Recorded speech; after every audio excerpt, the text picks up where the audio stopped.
Cette semaine, j'ai lu le dernier roman de Philippe Besson, Vous parlez de mon fils, d'une traite, à bout de souffle. Nous apprenons tout de suite que le fils du narrateur, âgé de 14 ans, s'est suicidé et qu'une marche blanche est organisée. En ce jour spécial, Vincent nous raconte les derniers mois écoulés et comment le drame a pu se produire.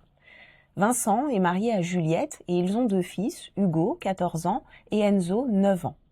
Hugo est en 3e et sa mère sent que quelque chose ne va pas depuis plusieurs semaines et décide d'en parler à Vincent, qui lui minimise un petit peu la situation, jusqu'au jour où Hugo raconte l'impensable et le harcèlement qu'il subit depuis plusieurs mois. 2 élèves de sa classe s'en prennent à lui tous les jours, au collège, mais également le soir à travers les réseaux sociaux.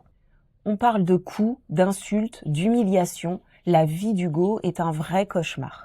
Les parents se débattent alors comme ils peuvent avec le système scolaire, les parents des harceleurs, mais sont complètement isolés. L'auteur donne la parole à ce père dévasté qui n'a rien pu faire et qui se demande comment vivre après cela.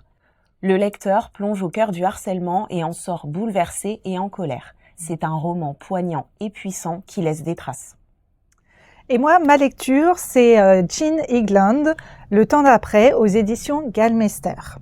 8 ans plus tard, Jean England reprend les personnages de son roman Dans la forêt, sorti en 2017, où l'on faisait la découverte de Nell et Eva, 2 sœurs vivant recluses dans une forêt. Aujourd'hui, c'est Burl, leur fils, personnage fascinant en quête d'identité, qui nous conte leur histoire, le temps d'après. Protégées par leur forêt, Nell et Eva vivent toujours recluses avec aucun contact avec l'extérieur et c'est dans cet environnement que grandit Burl, entouré de l'amour de ses mères. Burl, qui a appris à lire avec seulement 3 livres, développe même son propre langage qui va donner une toute autre dimension au roman. La douce harmonie au début du livre basculera rapidement dans une autre sphère quand Burl apercevra une lumière qui semble d'origine humaine. Ce fut à nouveau un grand plaisir de plonger dans cet univers post-apocalyptique où la nature reprend ses droits. La psychologie des personnages est à nouveau extrêmement bien construite avec des thématiques comme l'isolement, le manque de repères sociaux, la survie.